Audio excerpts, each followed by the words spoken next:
Good morning बच्चों। आज हम आपको पढ़ाएंगे अलंकार। आपको मालूम होगा अलंकार शब्द का अर्थ है आभूषण। जिस प्रकार कोई नारी अपनी सुंदरता बढ़ाने के लिए, अपनी शोभा बढ़ाने के लिए अलंकार आभूषण का प्रयोग करती है, ठीक उसी प्रकार से कविता की शोभा बढ़ाने के लिए हम अलंकार का प्रयोग करते हैं। अर्थात अलंकाव्य की शोभा बढ़ाने वाले तत्वों को अलंकार कहते हैं। ठीक है, ये तो हो गई अलंकार शब्द की परिभाषा। अब देखिए ये कितने प्रकार के होते हैं, इनके भेद कितने होते हैं। तो बच्चों, अलंकार के दो भेद होते हैं, एक शब्दालंकार और दूसरा अर्थालंकार। हम आपको बताएंगे शब्दालंकार में बच्चों, शब्दालंकार में शब्दों में चमत्कार होता है।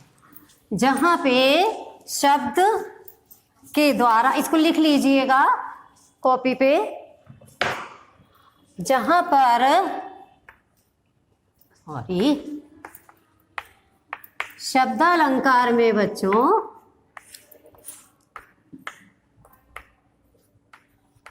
जहां पर काव्य में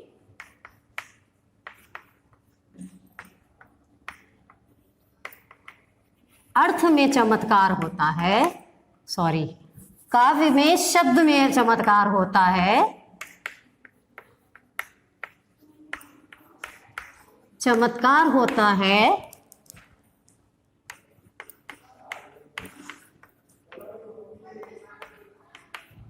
वहां पर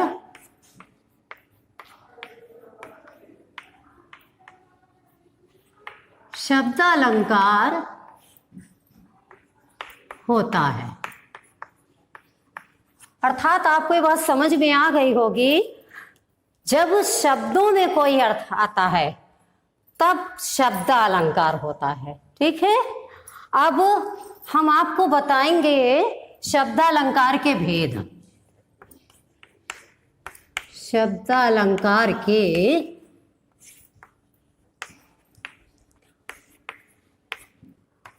बच्चों, शब्दालंकार के तीन भेद होते हैं।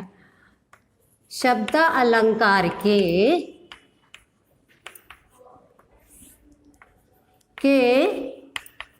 तीन भेद होते हैं। आपने पहले भी छोटी क्लासों में पढ़ा होगा और आपको पता भी होगा, तीन भेद होते हैं। नंबर एक, अनुप्रास अलंकार। अनुप्रास अलंकार। नंबर दो, यमक अलंकार। और नंबर तीन, श्लेष अलंकार।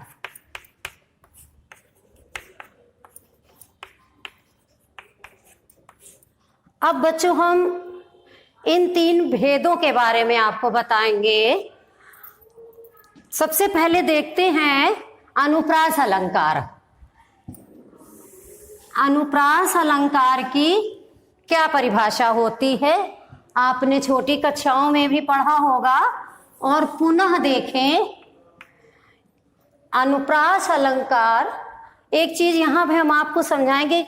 अनुप्रास अलंकार की परिभाषा होती है कि जहां पर वर्ण लगातार आते हैं। वर्ण मीन्स अक्षर। जहां पर कविता में जहां पर अक्षर, एक ही अक्षर लगातार आता है, वहां पर अनुप्रास अलंकार होता है। काव्य में जहां पर एक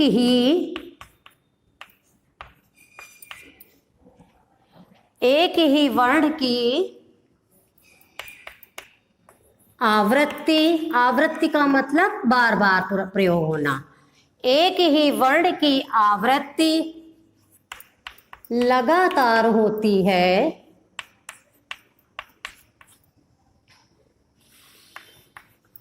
वहां पर अनुप्रास अलंकार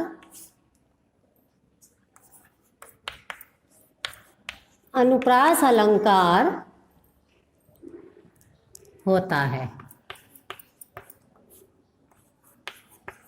वहां पर अनुप्रास, जहां पर एक ही वर्ण अर्थात एक ही अक्षर की आवृत्ति माने उसका प्रयोग बार बार होता है, लगातार होता है, वहां पर अनुप्रास अलंकार होता है।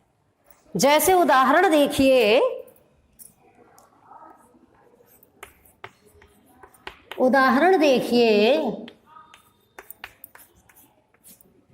तरनि तनुजा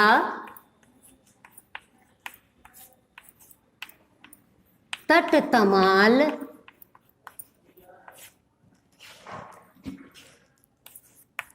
तरुवर बहु छाए। बच्चों, आप देख रहे होंगे इस उदाहरण में कि ता वर्ण की तरनि तनुजा तट तमाल तरुवर, यहां पे आप देख रहे होंगे कि ता वर्ण की आवृत्ति लगातार हुई है। अर्थात जब एक वर्ण की आवृत्ति लगातार होती है तो उसे अनुप्रास अलंकार कहते हैं। ठीक, इसका हम स्पष्टीकरण देंगे तो क्या लिखेंगे?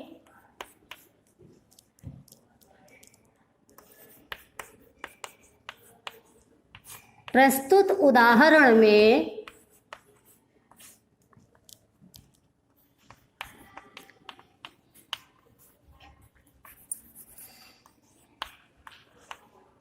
ता वर्ण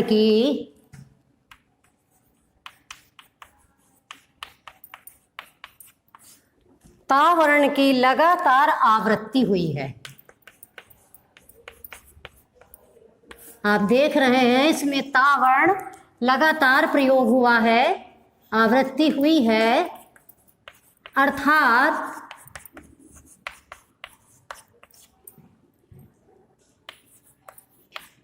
यहां पर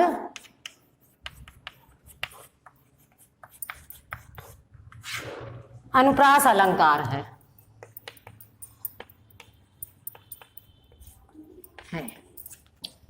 ठीक, अब बच्चों, अब हम आपको बताएंगे, ये आपको समझ में आ गए, इसके और भी बहुत सारे उदाहरण हैं, जैसे चारुचंद्र की चंचल किरणें खेल रही थी जल थल में।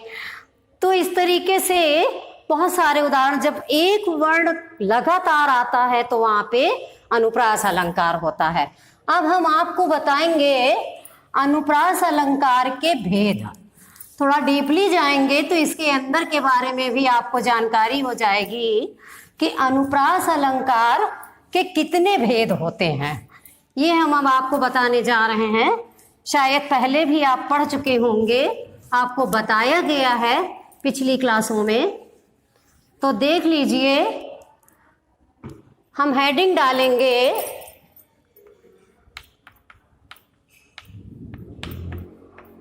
अनुप्रास अलंकार के भेद।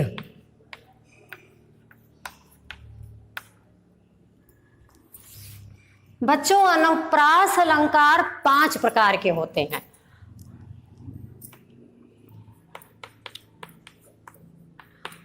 अनुप्रास अलंकार के 5 भेद होते हैं।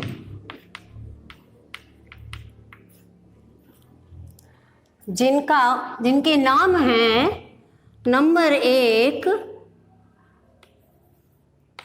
छेकानुप्रास, नंबर 2 लाटानुप्रास, नंबर 3 वृत्यानुप्रास। नंबर 4 श्रुत्यानुप्रास। और नंबर 5 है अंत्यानुप्रास।